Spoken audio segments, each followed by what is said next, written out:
Qala ya Adamu anbi'hum bi asma'ihim falamma anba'ahum bi asma'ihim qala alam aqul lakum inni a'lamu ghaibas samawati wal ardi wa a'lamu ma tubdun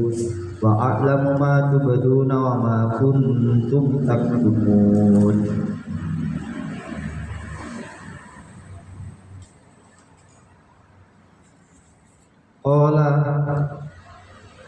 Qala ngendika sinten Allah, ya Adamu hai Adam, ambihum ceritanono sapa sira hum ing malaikah bi asmaihim kelawan pira-pira asmane barang. Falamma mongko semangsane ceritakake sinten Nabi Adam amba'ahu ing pira-pira malaikah bi asmaihim lawan pira-pira asmane barang. Qala ngendika sinten Allah, alam akun ana ta ora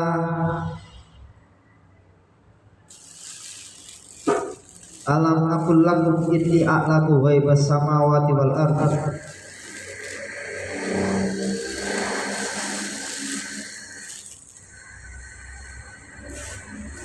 Ana ta ora nangake sapa ingsun laku marang sira kabeh ini sak temene ingsun iku a'lamu luwih pirsa sapa ingsun ghaibas samawati wal ardi ing samar-samare pira-pira langit wal ardi lan bumi. Wa a'lamu lan pirsa lan luwih pirsa sapa ingsun ma ing barang tubduna kang lahirake sapa sira kabeh ing ma wa malan barang kuntum kang ana sapa sira kabeh taktumuna iku padha nyangetek sapa sira kabeh ing ma ngumpetake sapa sira kabeh ing ma. Ayat 33. Qulna ya Adamu ambihum bi asma'ihim falamma amba'ahum bi asma'ihim qala alam aqul lakum inni a'lamu ghaibas samawati wal ardi wa a'lamu ma tubduna wa ma kuntum taktumun.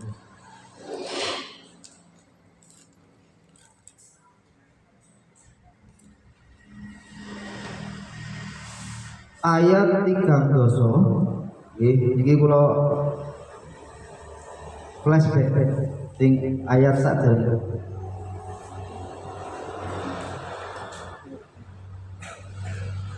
Ayat sebelumnya itu menceritakan tentang perjalanan kehidupan manusia dan pembalasan Allah ketika di akhirat, kemudian penciptaan langit dan bumi dan segala sarana yang Allah ciptakan sebelum menciptakan manusia. Ini saat dari ayat ke-30. Nah, mulai ayat ke-30 sampai nanti ayat ke-39, bukan salah, 38 atau 39 itu proses penciptaan manusia yang nanti akan diturunkan ke bumi sebagai khalifah. Kalau mulai saking ayat ke-30, wa id qala rabbuka lil malaikati inni ja'ilun fil ardi khalifah qalu ataj'alu fiha may yufsidu fiha wa yasfiku dima wa nahnu nusabbihu bihamdika wa nuqaddisu lak qala inni a'lamu ma la ta'lamun. Ayat ke-30 Allah ngendika ingin menciptakan khalifah di bumi. Maka kemudian para malaikat bertanya, ataj'alu fiha may yufsidu fiha wa yasfiku dima. Apakah panjenengan ingin menciptakan seseorang niki menggunakan man kalau makhluk yang berakal, man yufsidu fiha wa yasfiku dima, seseorang yang kerjaannya itu menumpahkan merusak di bumi dan menumpahkan darah.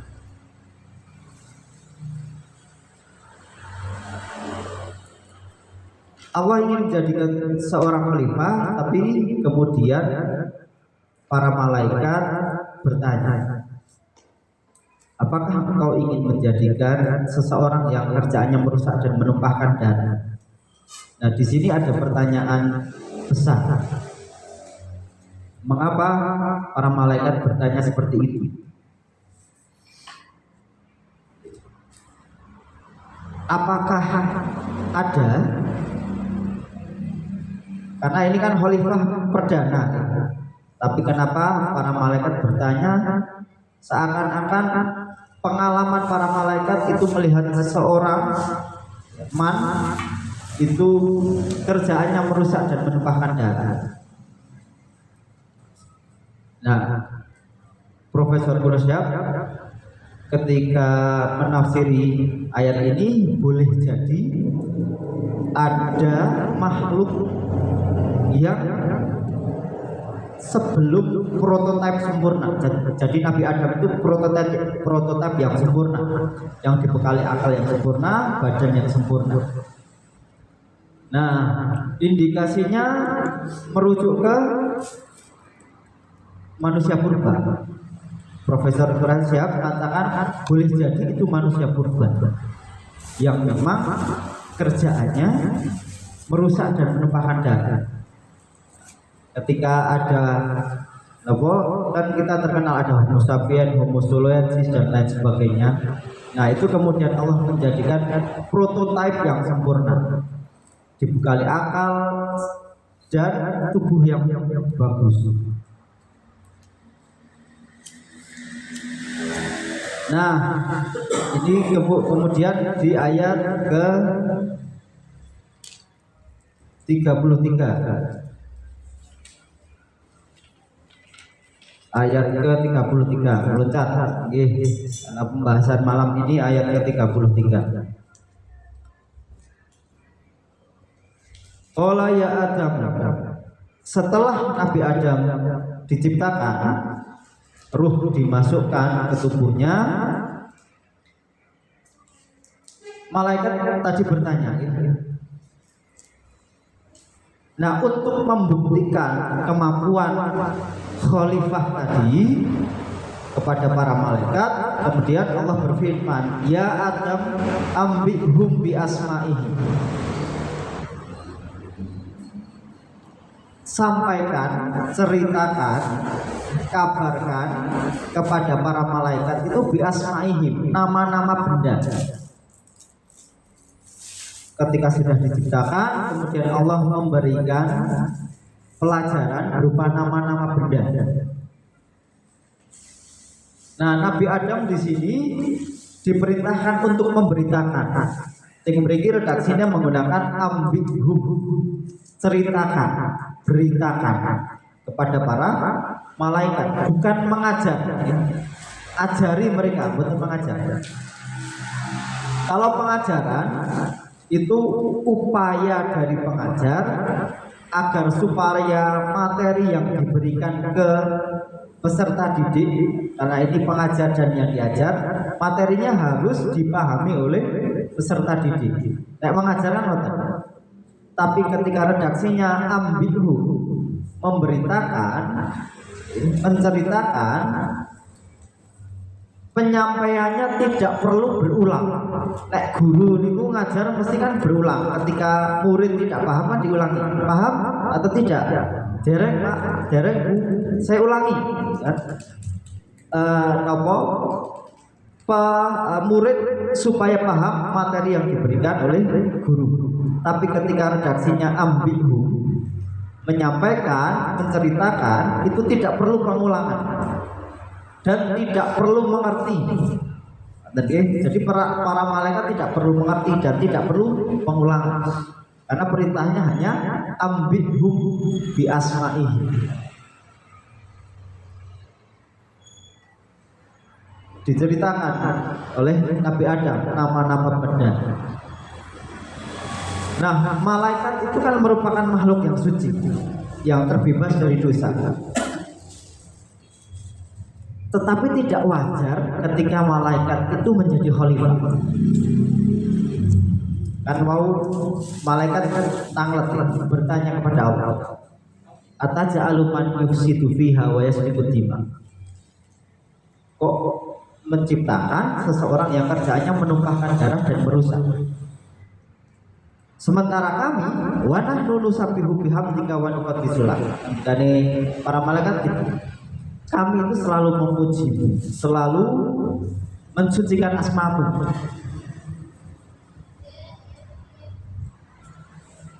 Malaikat itu tadi makhluk yang suci, tapi tidak wajar menjadi khalifah. Kenapa? Karena yang bertugas menyangkut sesuatu itu harus mengetahui aspek yang berkaitan dengan tugas. Saya ulangi, yang bertugas menyangkut sesuatu itu harus mengetahui aspek yang menyangkut tugasnya.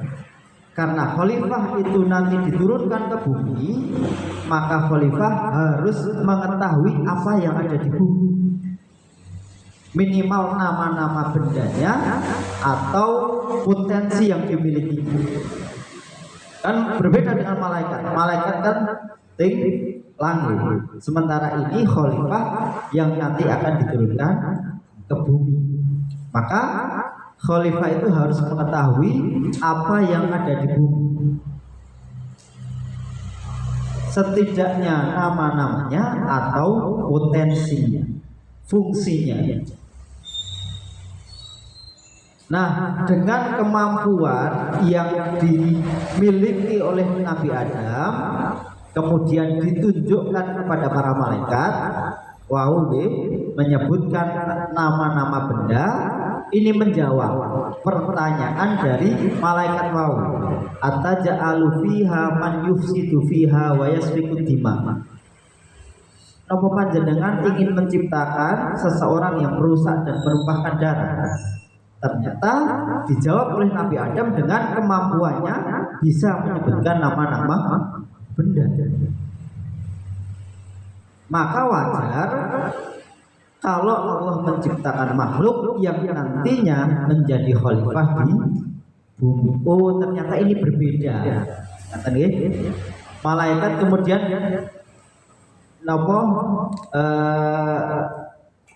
terjawab, oh ternyata ini berbeda dari makhluk yang kita kira, yang yufsidu fiha wa yasfiku dima. Oh, ini berbeda ternyata. Nah, di sini ting ayat wau ayat 30, malaikat itu bertanya, bukan mempertanyakan gitu. Tidak berani tentu malaikat mempertanyakan. Allah ingin menciptakan khalifah kok kemudian mempertanyakan. Berbeda antara bertanya dengan mempertanyakan. Maka redaksi ting ayat 30 kan ataja'alu menggunakan istifham. Apakah panjenengan? Ini kan bertanya, bukan mempertanyakan. Kata amba'a di ayat 33, qala ya adamu amba'ahu. Kata amba'a terambil dari kata naba'a. Naba'a itu berita penting. Nah, di sini ada tambahan, amba'a ada tambahan. Maka dalam bahasa Arab ziyadatul makna tadullu ala ziyadatil makna. Tambahnya bangunan maka akan ada tambah makna. Atas doroba memukul, tapi ketika ada doroba itu kan ada tambahan, maka maknanya berbeda. Yang satu memukul, yang satu saling memukul, tentu berbeda. Nah, di sini pun juga sama. Amba'a dari kata naba'a, berita penting. Kalau amba'a, berita itu disampaikan merupakan informasi yang paling penting, yang menunjukkan bahwa Nabi Adam itu memang layak menjadi khalifah di bumi. Jadi bukan hanya berita penting saja, tapi informasi yang diberikan Nabi Adam kepada para malaikat itu menunjukkan kompetensi, kapabilitas Nabi Adam menjadi khalifah di bumi. Kemudian masih di ayat 33. Qala alam aqul lakum inni a'lamu ghaibas samawati wal ardh. Nah, redaksi inni a'lamu ghaibas samawati wal ardi merupakan kesimpulan dari ayat ke-30. Wow. Ke-30 kan di akhir ayat Allah berfirman qala inni a'lamu ma la ta'lamun. Itu merupakan kesimpulan. Aku mengetahui apa yang kalian tidak ketahui. Kesimpulannya di ayat ke-33. Inni a'lamu ghaibas samawati wal ardi. Simpulannya di sini. Kita lanjutkan ayat ke-34. Bismillahirrahmanirrahim. Wa id qulna lil malaikati isjudu li adama fasajadu illa iblis aba wastakbara wa kana minal kafirin. Wa id qulna lan nalikane ngendika sapa ingsun lil malaikati maring para malaikat usjudu padha sujuda sapa sira kabeh li adama kedue atau marang Nabi Adam. Fasajadu mongko padha sujud sira kabeh pira-pira malaikat illa iblis angin kelawan iblis. Aba moh wegah sapa iblis wastakbara lan gumedhe takabur sapa iblis. Wa kana lan ana sapa iblis iku minal kafirina mlebet golongane wong-wong kang padha kafir kabeh.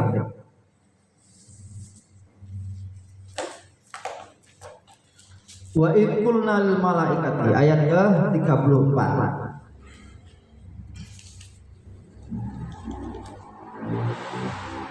Nah, setelah kewajaran Nabi Adam alaihissalam menjadi khalifah, para malaikat sudah mengakui ternyata ini berbeda, maka lahir perintah Allah kepada para malaikat. Wa idz qulna lil malaikati isjudu li Adam. Lahir perintah Allah. Dan renungkanlah ketika kami mengatakan kepada para malaikat usjudu li Adam, sujudlah kalian semua pada Nabi Adam. Di sini Allah menggunakan persona ketiga, kami. Kalau ayat ke-30 kan ini jailun, saya, ingsun. Tapi di sini menggunakan kami. Wa idz qulna lil malaikat. Dan renungkanlah ketika kami mengatakan kepada para malaikat. Nah, persona ketiga itu menunjukkan keagungan Allah, keagungannya. Usjudu li Adam, sujudlah kalian semua kepada Nabi Adam. Nah, apakah seluruh malaikat itu bersujud atau terkena hitop ini? Terkena perintah, mendapatkan perintah ini berbeda pendapat para ulama. Ada ulama yang mengatakan bahwa seluruh para malaikat bersujud kepada Nabi Adam. Qad surah Shad ayat 73. Di sana dikatakan fasajadal malaikatu kulluhum ajmaun. Para malaikat itu seluruhnya bersujud kepada Nabi Adam bersama-sama. Tetapi ada sebagian ulama yang berpendapat bahwa sebagian malaikat saja, yakni malaikat yang bertugas mendampingi manusia di dunia. Siapa saja? Malaikat yang ada di kanan kiri manusia, malaikat pencatat rezeki dan lain sebagainya yang mendampingi manusia di bumi. Nah, itu yang bersujud. Jadi ada perbedaan pendapat.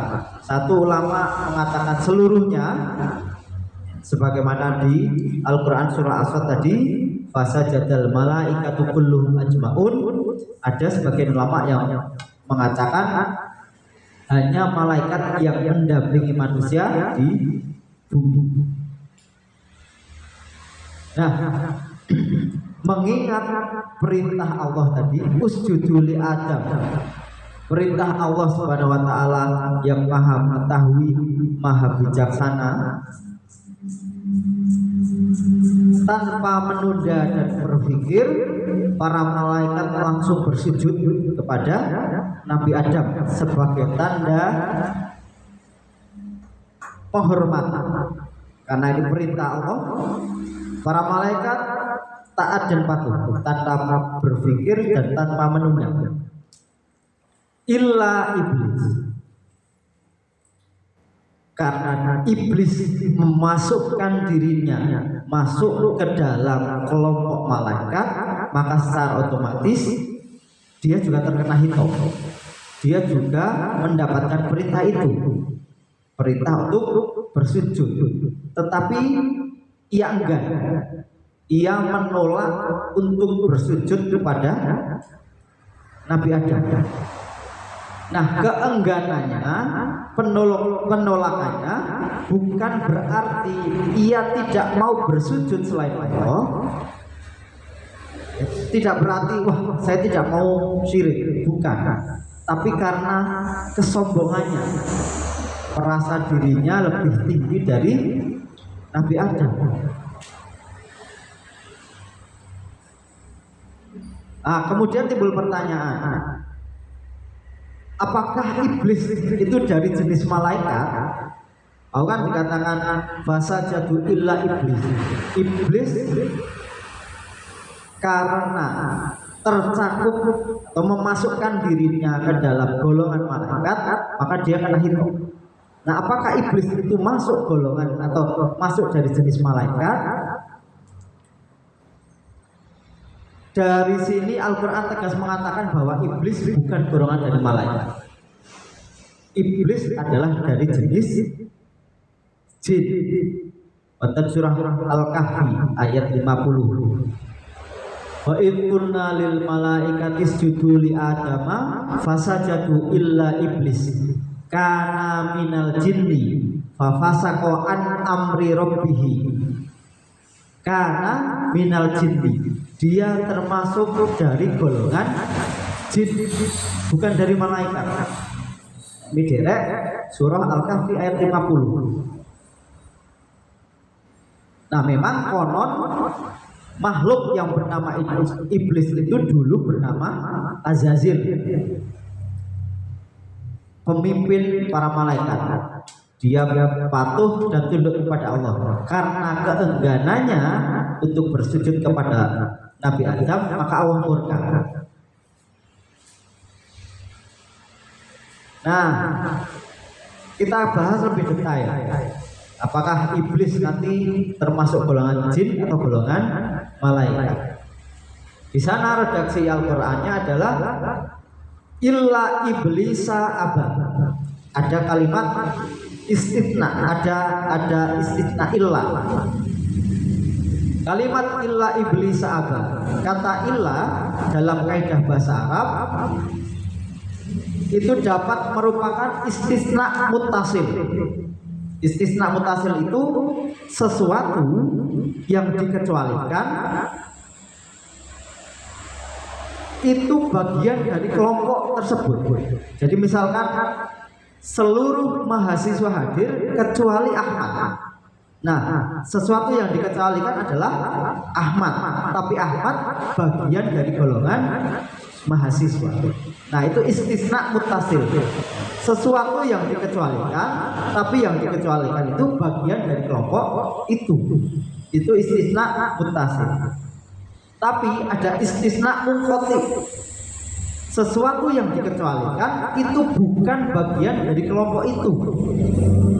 Misalkan seluruh mahasiswa hadir, tetapi Ahmad tidak hadir.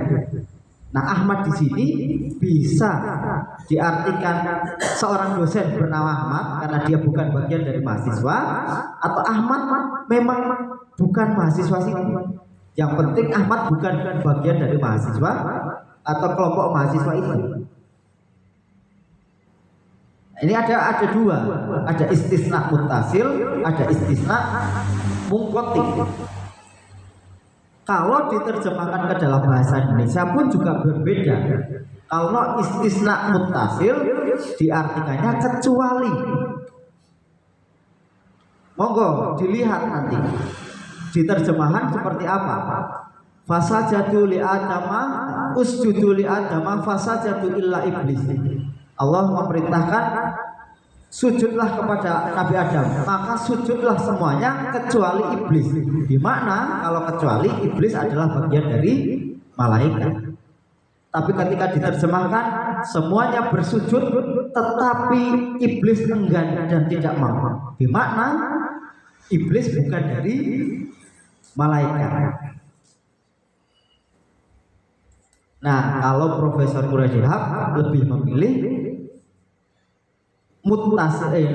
istisna munqati, bahwa iblis bukan bagian dari malaikat, merujuk kepada surah tadi, surah Al-Kahfi, wa kana minal jinni, dia termasuk golongan jin. Jadi memang kompleks ketika menerjemahkan ayat itu. Penerjemah harus paham secara tata bahasa ini masuk kemana.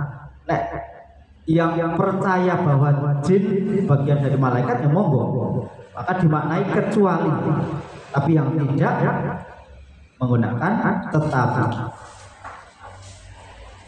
Kemudian ada kata istakbar, aba wastakbaro wa kana minal kafirin. Dia tidak mau dan takabur. Kata istakbaro terambil dari kata kabaro, gumede, sombong. Nah, ini sama dengan yang tadi. Ziyadatul makna tadullu ala ziyadatil makna. Ada tambahan huruf di sana. Semula kabaro, di sini istakbaro. Ini menunjukkan bahwa keangkuhan iblis itu mencapai level yang tertinggi. Bukan hanya angkuh, tapi angkuhnya sudah levelnya paling tinggi. Secara sadar, dia memang benar-benar tidak mau bersujud kepada Adam.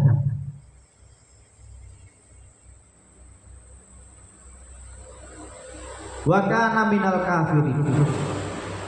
Nah, penggunaan kana di sini, kana minal kafirin. Ini di kalangan ulama juga banyak versi, banyak pendapat. Yang satu mengatakan kana di situ sejak dulu, yakni dalam ilmu Allah iblis telah kafir. Jadi Allah itu tidak kemudian tahu iblis kafir setelah dia enggak. Tapi Allah memang sudah tahu sebelum. Kalau iblis itu termasuk golongan orang-orang kafir. Sebagian ulama mengatakan sejak dulu sebelum ayat ini turun. Jadi hampir sama dengan pendapat yang pertama. Nah, pendapat yang ketiga, ulama mengatakan karena ini bermakna menjadi, dimaknai menjadi. Karena sebelumnya iblis itu taat, kemudian di sini menggunakan kana minal kafirin, karena keengganan, ketidakmauan dia untuk bersujud kepada Nabi Adam, maka kana minal kafirin, maka ia menjadi golongan orang-orang kafir. Nah, itu ayat ke-34. Kita laksanakan ayat ke-35. Bismillahirrahmanirrahim. Wa qulna ya Adam uskun anta wa zaujukal jannata wa kula minha ragadan haitsu syi'tuma wa la taqrabu hadhihi syajarata fatakuna minadh dhalimin.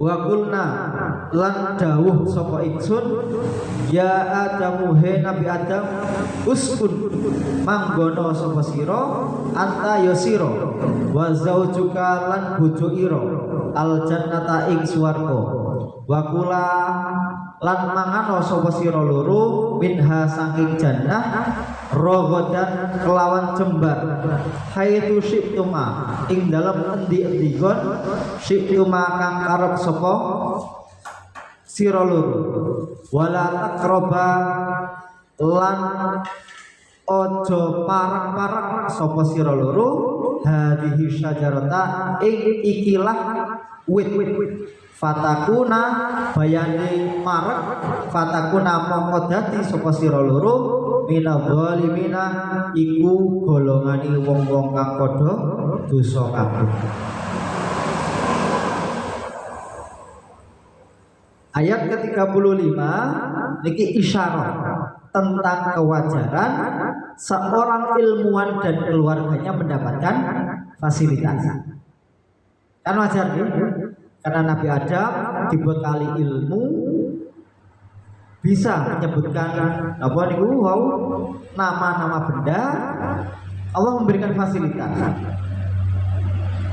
Isyarah ayat ini tentang kewajaran seorang ilmuwan dan keluarganya untuk mendapatkan fasilitas berupa jannah.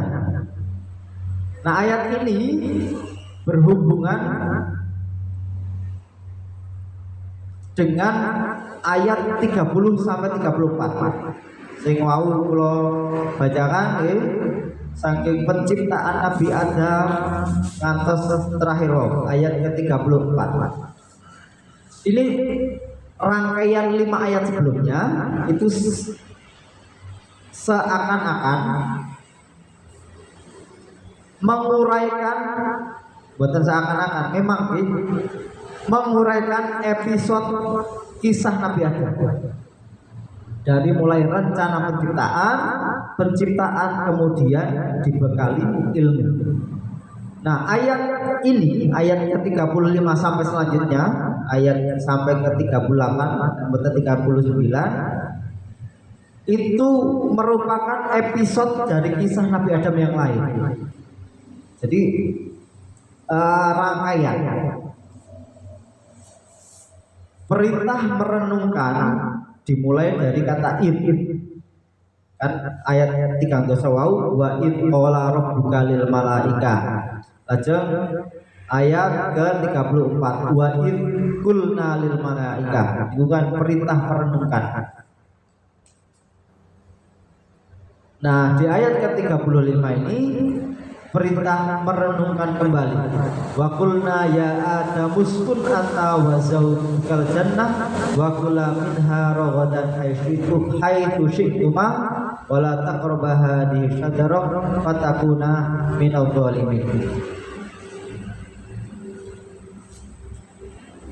Uskun ya Adam uskun, bertempat dengan tenang. Dari kata sakana, manggono artinya bertempat dengan tenanglah engkau dan istrimu di surga. Wa kula minha ragadan haitsu syi'tuma, dan makanlah di sana, tidak ada batasan sana, mau makan dimanapun kapanpun monggo. Walana di sini ada pelarangan. Wala taqrabu hadhihi syajarah, janganlah kalian mendekati pohon ini. Fatakuna minadz zalimin. Kalau kalian mendekati fatakuna minadz zalimin, kalian termasuk orang-orang yang berdosa.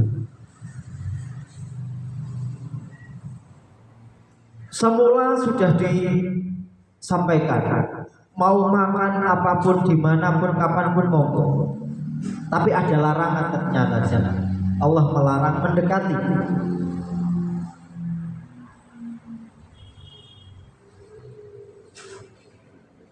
Di sini pelarangannya bukan langsung memakan, tapi mendekati. Pelarangan dalam ayat Al-Quran yang menggunakan redaksi mendekati itu lebih condong ke tingginya hasrat manusia. Manusia itu ketika dilarang seperti ini, wala taqrabu hadhihi syajarah. Terus antar malih wala taqrabu zina.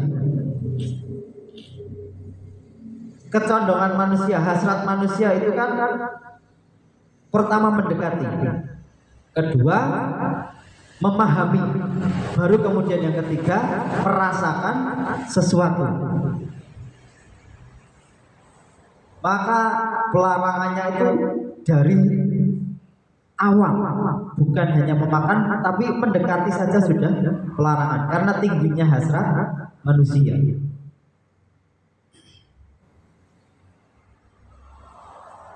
Nah, tempat ini yang disebut jannah di sini ternyata bukan tempat yang abadi. Kenapa? Karena ada larangan. Maka ada sebagian ulama ngendika nek surga ini bukan surga yang nanti diberikan kepada orang-orang mukmin nanti di akhir. Surganya Nabi Adam dan Siti Hawa itu berbeda dengan surga yang nanti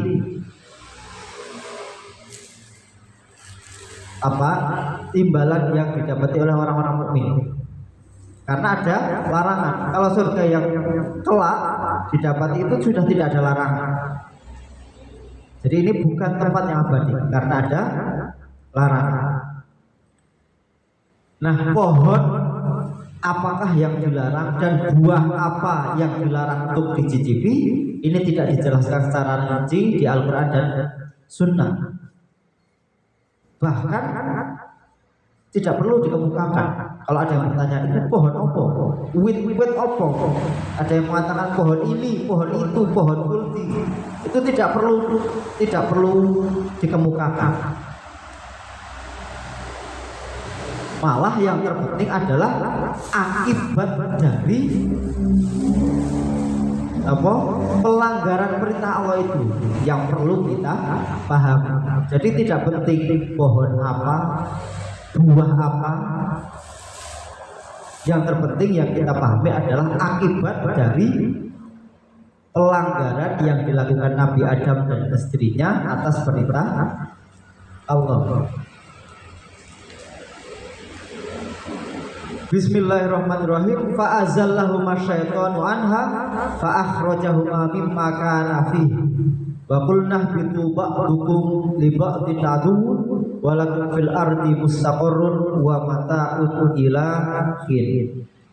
Fa azallahuma mongko mlesetake ing Nabi Adam lan Dewi Hawa sapa asyaitanu setan anha saking jatah fa akhraja mongko ngetokake sapa setan ing Nabi Adam lan Dewi Hawa mimma saking barang kana kang ana sinten Nabi Adam lan Dewi Hawa fihi ing dalem ma wa qulna lan dawuh sapa ingsun ya Allah ihbitu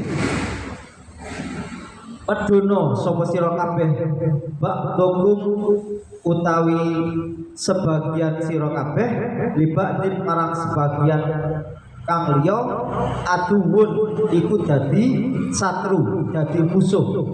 Walakum lan iku kedue sira kabeh fil ardi ing dalam bumi mustaqarrun utawi gon tetep wa mataun lan gon ngrasake enak ilahinin tumeka marang wektune ajan.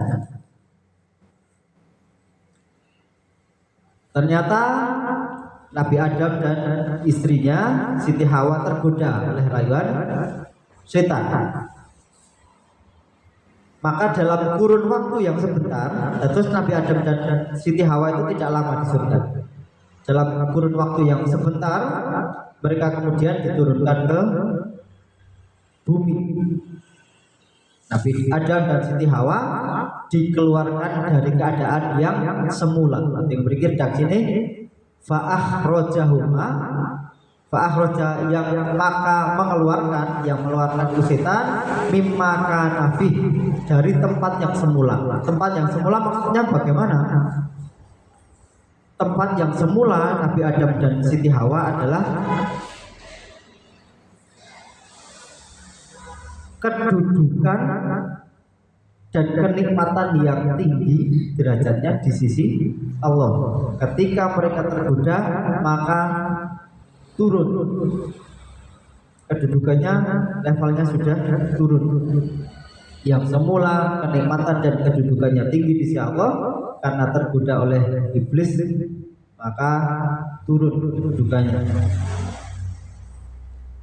Nah, mereka tidak sepenuhnya sadar.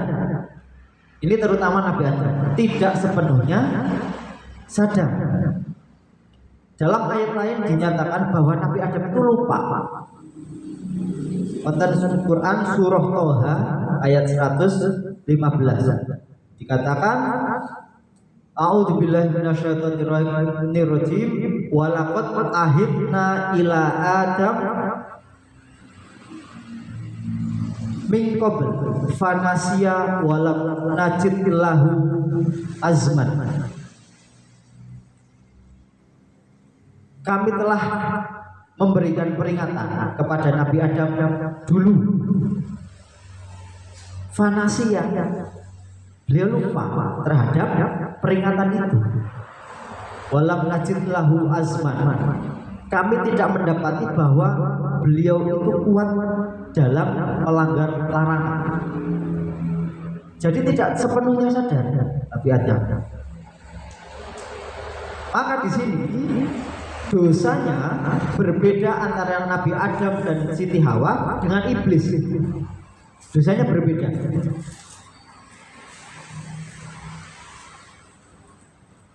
Nabi Adam karena kalau merujuk ke surat Toha tidak sepenuhnya sadar, ya, lupa, fanasia, walam najid lahu azman. Tapi kalau iblis secara sadar penuh, kesadaran penuh melanggar apa yang diberitakan Allah. Ya ini tadi tidak mau bersujud. Porsi dosanya berbeda. Meskipun kalau kemudian kita bertanya Nabi Adam ketika tidak melanggar bagaimana? Melanggar atau tidak Nabi Adam tetap diturunkan. Ini kan skenario Allah dengan wasilah. Dengan wasilah Nabi Adam untuk memakan buah dari pohon itu, beliau diturunkan.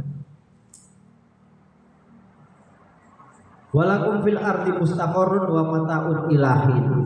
Di bumi itu tempat menetap, tempat menikmati sesuatu kenikmatan. Menggunakan redaksi mataun. Mataun itu sesuatu yang terbatas. Jadi kenikmatannya tidak seperti surga yang tidak terbatas. Mataun itu sesuatu kenikmatan yang terbatas, yang terputus-putus. Kemudian di sini ditegaskan ilahi ini sampai waktu yang ditentukan, sampai kiamat.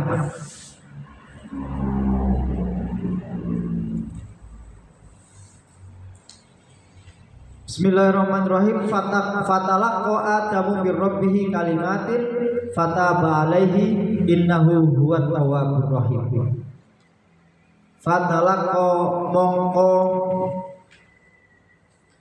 nompo sinten Adamu Nabi Adam bir rabbihi saking pangirane Nabi Adam kalimatin ing pira-pira kalimah fataba mongko nerimo taubati Nabi Adam sinten pangeran alaihi ing atase Nabi Adam fataba mongko banjur nerimo taubat sinten pangeran alaihi ing atase Nabi Adam innahu sak temene Allah wa ya Allah iku tawwabun dat at-tawwabu dat kang akeh pangapurane ar-rahim tur dat kang akeh welas nasi fatalaqo mongko nampa sinten Adamu Nabi Adam bir rabbihi saking pangerane Nabi Adam kalimatin pira-pira kalimat. Ting ayat 3 itu menggunakan kata talaqo dari kata lakia. Lakia itu menerima. Lagi juga sama, ziyadatul mabna tadullu ala ziyadatil makna. Ada talaqo, ada tambahan. Di makna kebahagiaan bagi penerima. Nek lakia kan menerima saja. Nek talaqo itu kebahagiaan bagi yang menerima. Terus Nabi Adam ketika melanggar perintah kemudian diturunkan ke bumi, Nabi Adam berusaha untuk kembali lagi ke derajat yang semula, yakni ke kenikmatan dan derajat yang tinggi di sisi Allah. Bagaimana caranya? Ada effortnya, ada usahanya. Usaha bagaimanapun caranya, kemudian talaqo, menerima.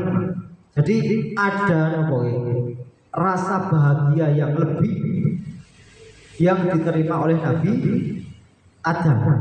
Itu mengembirakan. Berbeda dengan menerima. Saya menerima sesuatu barang, sudah. Tapi ketika saya berusaha sekuat tenaga, kok kemudian mendapatkan hasilnya, itu kan berbeda. Ting ati ini pula berbeda. Nah, arti talaqo niku ada effort, ada usaha sehingga dia mencapai tujuannya, menerima. Kalau di ayat ini kalimat, menerima kalimat-kalimat, beberapa kalimat. Nah, kalimat di sini itu Allah mengilhami di hati Nabi Adam.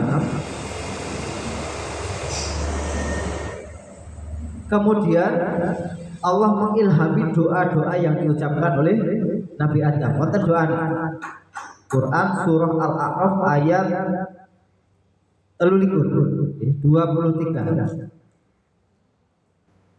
Rabbana dzalamna anfusana wa illam taghfir lana wa tarhamna lanakunanna minal khasirin. Ketika Nabi Adam diturunkan ke bumi, kemudian Allah mengilhami dalam hati kecil Nabi Adam dan kemudian mendapatkan doa-doa itu. Berdoalah ini.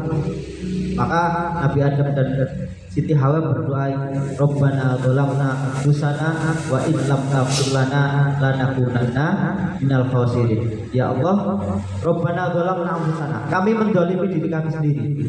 Wa in lam taghfir lana, jika Engkau tidak mengampuni kami, wa tarhamna dan tidak mengasihi kami, lanakunanna minal khasirin. Kami termasuk orang-orang yang merugi. Itu dilantunkan terus. Maka fataba alaih, Allah menerima taubatnya.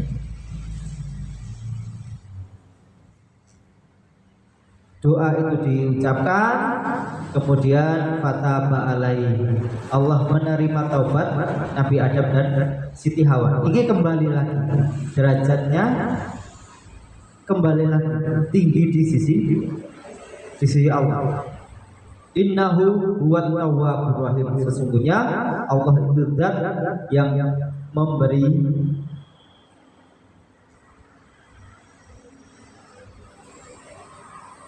pengapuran, memberi taubat, memberi ampunan, Ar-Rahim, dan yang pengasih. Nah, Imam Ghazali memaknai At-Tawwab, sifat Allah At-Tawwab itu dengan Allah itu berkali-kali menunjukkan cara yang memudahkan taubat hambanya. At-Tawwab itu Allah berkali-kali menunjukkan cara yang memudahkan taubat hambanya. Bagaimanapun caranya, hamba itu ditunjukkan, baik melalui peringatan-peringatannya, baik melalui kebesaran-kebesaran Allah, tanda-tanda Allah. Bagaimanapun caranya, hamba itu menemukan jalannya. Ada seseorang yang ini cerita orang itu, biasanya kalau ada masalah cerita ke teman. Itu pun hilang masalahnya. Cerita ke teman kok hilang. Tapi suatu saat ketika dia cerita, beban itu tidak hilang. Jadi yang Islam tapi memang tidak pernah sholat 5 waktu. Ini pengakuan orang tersebut. Saya tidak pernah sholat 5 waktu, tapi ketika ada masalah saya selalu cerita ke teman dan itu hilang. Tapi ada di kondisi di mana saya ketika cerita itu tidak pernah hilang, bebannya tambah. Suatu ketika beban itu mulai menumpuk, tidak tahu harus kemana lagi. Akhirnya ketika mendengar adzan, hatinya tergerak untuk pergi ke masjid. Dia wudhu, kemudian sholat. Waktu itu sholat zuhur. Sholat zuhur, setelah sholat zuhur, pipinya basah dengan air mata karena banyak masalah. Kemudian berdoa.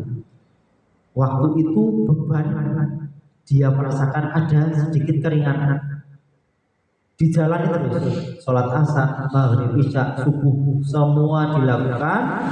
Akhirnya kemudian beban itu sedikit demi sedikit hilang. Dan akhirnya dia mengatakan bahwa yang sebagus-bagusnya untuk tempat curhat ya Tuhan, ya Allah. Maka mulai dari itu dia selalu sholat berjamaah. Nah, ini banyak cara Allah menunjukkan kepada hambanya cara yang mudah untuk bertaubat. Ini kan sama dengan apa yang dihentikan Imam Ghazali.